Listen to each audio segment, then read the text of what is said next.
మన కోసం తపన పడ్డ వ్యక్తులకి వారి కుటుంబాలకి అండగా ఉండాలి.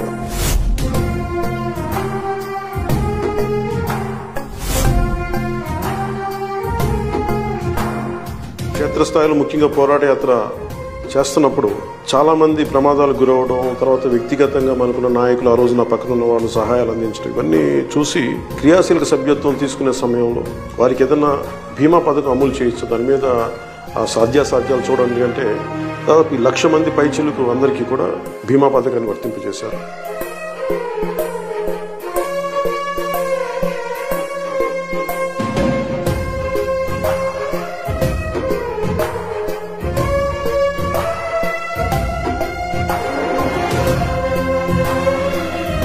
ప్రతి నియోజకవర్గంలో కూడా జన సైనికులు, వీర మహిళలు, జనసేన నాయకులు ప్రతి ఒక్కరు ముందుండి ఈ ప్రోగ్రాంని విజయవంతం చేయవలసింది మనస్ఫూర్తిగా మిమ్మల్ని కోరుకుంటున్నాం.